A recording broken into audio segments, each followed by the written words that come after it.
Bonsoir et bienvenue pour ce lundi soir. Et ce soir, nous guetter un petit coup ensemble quelques situations difficiles qui parfois nous mal interpréter ou bien nous croire qu'ils vont dire pas avec nous ou bien nous croire qu'ils nous pas dans le plan de Dieu. Et parfois même, nous trouvons dans une situation où nous gagnons toutes sortes de critiques par rapport à ban vécu, ban réalité dans lequel nous étions. J'ai envie de prendre un 1 Samuel, le chapitre 23, et le verset 16. Le verset 16. Et il y a quelque chose qui est arrivé et qui vraiment montrait nous de ce que David lui père pour sur la vie.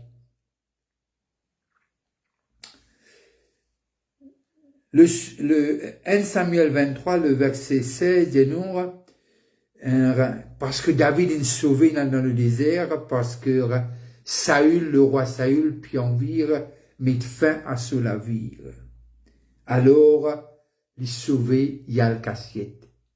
Les rois, y appelé, y établir devant Dieu pour être roi Yalcassiette. C'est fut alors que Jonathan, le verset 16, fils de Saül, se leva et alla vers David dans la forêt. Il fortifia sa confiance en Dieu. Je vous le lis en anglais.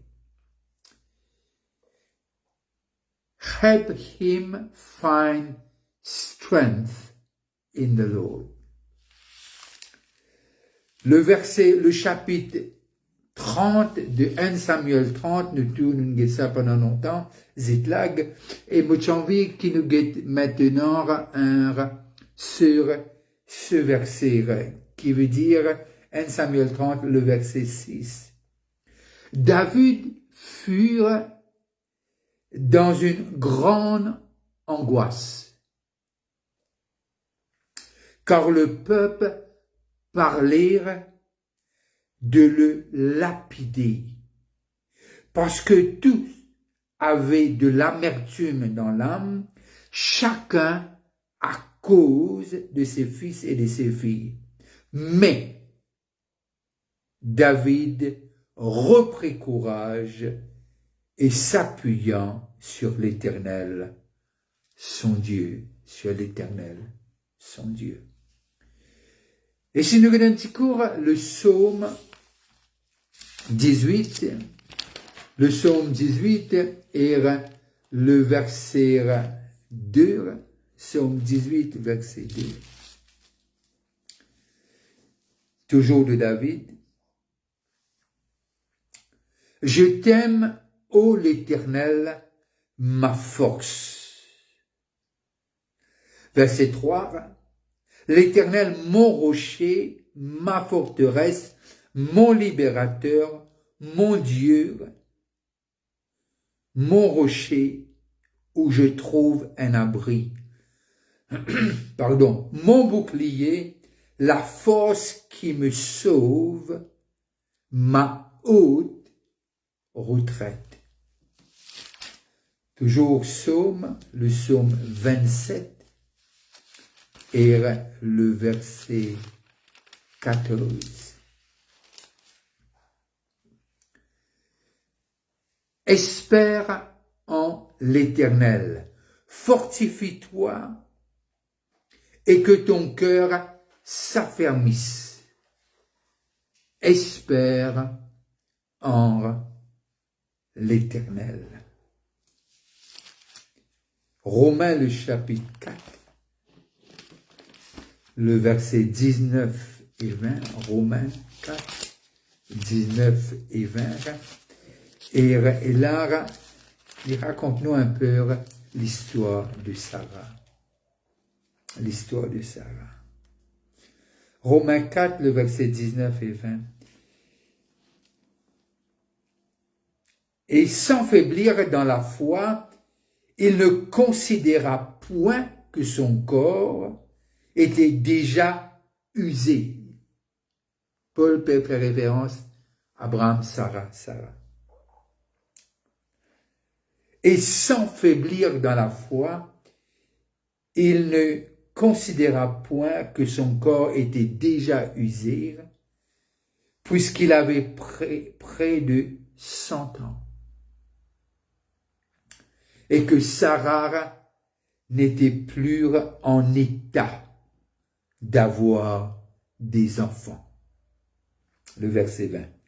Il ne douta point, par incrédulité, au sujet de la promesse de Dieu, mais il fut fortifié par la foi, donnant gloire à Dieu. Que Dieu bénisse la lecture de sa parole ce soir. Il y a quelque chose qui nous besoin essayer de comprendre, qu'il y a trois, on peut prendre 3 D, ABCD.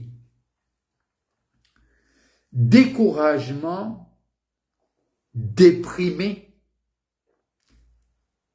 désespéré. Et très souvent des fois, nous, comme si, quand nous tenons ça 3 mots-là, les amènent nous dans un état, et même parfois nous avons une critique. Tu es dans la foi, tu n'es pas dans le plan bon Dieu, qui te fait de mal, Dieu finit abandonne toi. Où est le Dieu? Et là, nous peut cause du roi David et une personne, Sarah, qui pouvait vraiment la maman, si je capable de dire, de ce peuple Israël, qui peut engendrer Isaac, etc. Mais ça m'a moulard, découragement, déprimé, désespéré, arrive tout le monde. Fais pas dire que Dieu n'abandonne nous. Et mais simplement quelques aspects de cet épisode de David qui encourage moi de ce que y a quelqu'un qui vient joindre lire dans ce découragement, dans ce peur, dans ce moment de désespoir. Et ça qui appelle Jonathan, et c'est fait une alliance, qui veut dire, Inar bandimoun que Dieu peut envoyer pour aider toi, qui te capable de reprendre la force. Et nous arrivons à comprendre ce que il y a tellement de choses, tellement parfois un peu de tabour, comme si, quand nous chrétiens, ça 3 mots-là, je disparaître de nous la vie. C'est faux. C'est faux. Si nous lisons les psaumes, nous arrivons à comprendre combien les psalmistes étaient désespérés, étaient déprimés, étaient découragés. Mais c'était pas la finalité, c'était une situation de vivre, mais simplement, je tourne vers celui qui est notre rocher, vers celui qui est à haute abri, vers celui qui est notre forteresse, notre bouclier. Et il y a des choses à faire lorsque nous passons par une situation pareille. Soit que nous tournons vers quelqu'un en qui nous fait confiance et nous capables de prier ensemble, qui vient pas encourager, parfois il pas vient même prier. Les Vénzis encouragent nous pour une parole d'encouragement. Alors, nous arrivons à comprendre de ce que ces 3 mots-là, est-ce qu'il y a affecté? Oui, il a affecté nous. Mais pas pour longtemps. Pas pour longtemps. Parce que il y a un quelqu'un en nous qui appelle le Saint-Esprit. on a Dieu qui est avec nous. Est-ce que Sarah, si nous faisons l'histoire, à un moment donné, il ne va pas rier, il ne va pas faire, nous connaissons l'histoire. Mais lorsque Paul prend le sujet, il y a même quelque chose qui, parfois, quand nous lisons Moïse, dans Genèse, nous pas gagne vraiment, un tour. Et là, nous pouvons trouver quelqu'un par révélation dire qu'il est fait fortifier lui-même. Les fortifier lui-même. Alors, nous avons besoin de comprendre qu'aussi longtemps qu'il nous marche sur la terre, dans un les corps, ça trois choses là pour eux, je nous m'entoure. Dans la vie de David, il y a un compagnon, un camarade d'alliance, un camarade qui m'a pensé Dieu envoyé. Et cet ami, il fait quelque chose, il vient avec David, pas pour lui faire vraiment raconter des choses, pour amener plus, pour faire les plus découragés, ou bien plus déprimés, ou bien plus désespérés. Au contraire, il amène lire pour gagner une réalité. Parce que David n'était pas n'importe qui. Avant, il était n'importe qui. Mais dans cette situation-là, il n'est pas. Parce que pourquoi? Il a été séparé, loin par Dieu, comme toi et comme moi. Alors, quand ces choses arrivent, nous allons vers celui qui donne nous la promesse. Lorsque ces choses, c'est collent à nos talons. Et très souvent, des fois, les vignes peuvent avoir un monde qui est très proche à nous. Pas besoin de trop loin. Nous restons le sujet. Mais simplement, nous avons besoin de comprendre de ce que le Dieu, la foi en lui-même, et dans la vie dans la foi. Cette semence de foi, cette mesure, voilà le mot, mesure de foi que Dieu, il met en nous. Il y a la vie. Elle est capable de grandir si nous nourrissons bien. Ou capable de cause avec plus grand homme de Dieu qui marche sur sa planète Terre là. Et vous arrivez à comprendre de ce que ces trois mots y affecté beaucoup de personnes. Mais très souvent de fois, c'est qu'il vient découragement, déprime ou désespoir. Lorsque les venir pour faire nous du mal. Et très souvent de fois, les concours nous bien. Pourquoi? Parce que devant une maman pareille qui nous halle vers Dieu.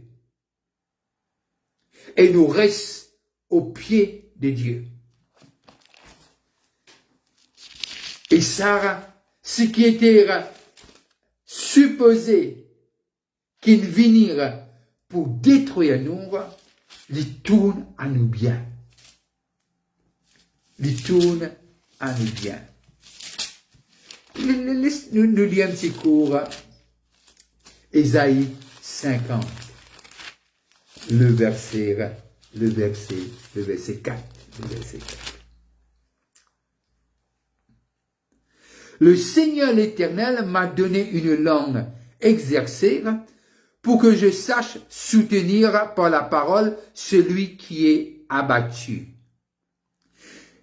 Il éveille chaque matin, il éveille mon oreille pour que j'écoute comme écoute des disciples. J'aime ce verset-là. Pour que je sache soutenir par la parole celui qui est abattu. Très souvent, des fois, nous avons besoin de cause avec nous-mêmes. On n'est pas fous, ne vous en faites pas. Samuel 36, il n'y a pas Jonathan.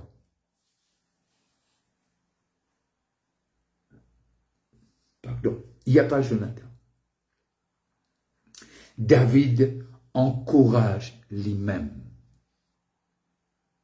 Encourage lui-même dans le Seigneur. Très souvent, des fois, nous vivons une situation, bien sûr, nous appelons un ticket, bien sûr, nous crier vers un ami, émotion, et certains, on en a beaucoup, considérés privilégiés si on en a beaucoup. Mais très souvent, des fois, les amis, ça se compte sur une main. Et là, nous avons besoin d'arriver à reprendre ce que Dieu, le Seigneur, l'Éternel m'a donné une langue exercée pour que je sache soutenir par la parole celui qui a battu. Non seulement Dieu servit nous pour encourager ceux qui sont abattus, mais très souvent de fois, nous besoin dire à nous l'âme ce que la parole est déclarée pour nous. Et David, tu connais que lorsque cette huile, il touche sur la tête, et cette huile, il verse l'olive, cet homme était plus pareil. Pierre n'était plus pareil. Paul n'était plus pareil. Jean n'était plus pareil. Quand l'Esprit de Dieu est descendu, la parole est esprit et vie.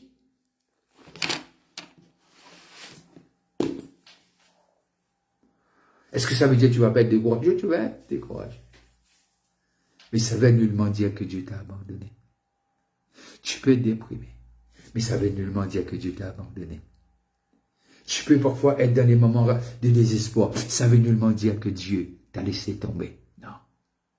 Ce qui est venu pour te faire du mal, ce sera cet même homme qui sera, par la grâce et la puissance de Dieu, sera la cause de ton élévation. Pourquoi? Tu comprendras le ruse du diable. Et tu avanceras, tu vas t'approcher encore plus de Dieu. Et lorsqu'on est fortifié, on devient beaucoup plus futé et en même temps près de Dieu. Qui n'a pas été affecté? Qui n'a pas été cassé? Qui n'a pas été critiqué, abaissé? Qui? Mais tu as le pouvoir.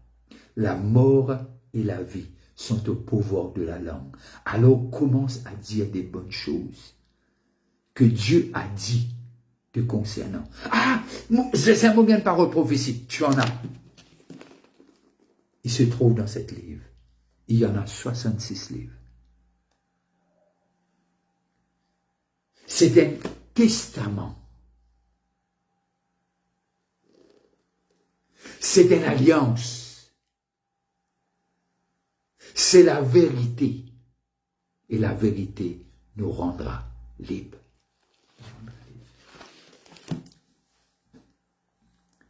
Alors, quand on tente ça 3 mots là,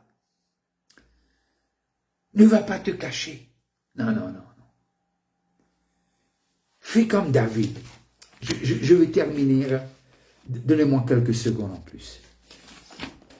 On va lire quelques versets du psaume 103, pardon, du psaume 103. David. Mon âme bénit l'Éternel. Oui, tu peux être découragé. Oui, tu peux être désespéré. Oui, tu peux être déprimé. Mais mon âme, je te le dis, je t'ordonne, mon âme, bénis celui qui t'a oint. Que tout ce qui est en moi, âme, esprit et corps, bénisse le nom qui est élevé au-dessus de tout nom, le nom de Jésus. Mon âme bénit l'Éternel et n'oublie aucun de ses bienfaits. Aucun. Raconte à toi-même les bienfaits de Dieu dans ta vie. Raconte à toi-même ce que Dieu a fait pour toi, où tu étais, où tu es maintenant. Que celui qui pardonne, c'est lui, c'est Dieu qui pardonne toutes tes iniquités. Si te sens-toi lourd, chargé par des iniquités, c'est lui qui pardonne toutes tes iniquités, qui guérit toutes tes maladies.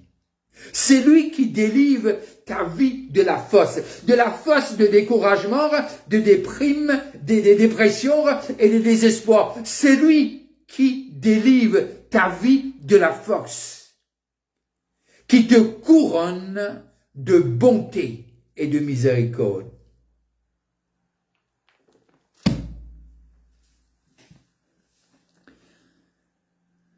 Découragement, désespoir, dépression. Ce sont des mots qui font. Parfois, non seulement il fait peur, même un collègue, camarade chrétien, dit, mais comment capable d'arriver? Tu peux être découragé, mais ne veut pas dire que le découragement sera ton pain quotidien. Non. Il reste devant moi une table, devant mes adversaires. Oh, le même David. Tu es capable d'être déprimé, mais tu ne vivras pas toute ta vie dans la dépression. Parce que celui qui habite en toi est plus fort que la dépression. Tu peux passer un moment de désespoir, mais ne t'en fais pas.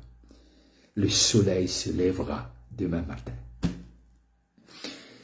La nuit peut être remplie de larmes, ne t'en fais pas. Mais la joie du Seigneur te rencontrera au soleil levant.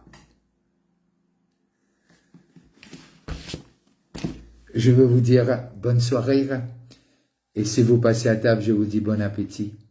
Si ces 3 mots-là te font du mal trop souvent, je prie qu'au nom de Jésus, tu sois libéré de ces attaques et que Dieu t'élève dans les paumes de ses mains et qu'il revendique ta cause. N'aie pas peur. Il est le Dieu de hier, il est le Dieu d'aujourd'hui. Il sera le Dieu de demain. Il sera le Dieu en tout temps. Bon appétit, bonne fin de soirée, restez connectés et c'est que vous avez cette mesure de foi par lequel c'est la foi qui nous fait triompher du monde. Et c'est que vous êtes les prunelles de ses yeux. Alors, soyez encouragés ce soir et passez une très bonne soirée. Bye bye et restez connectés.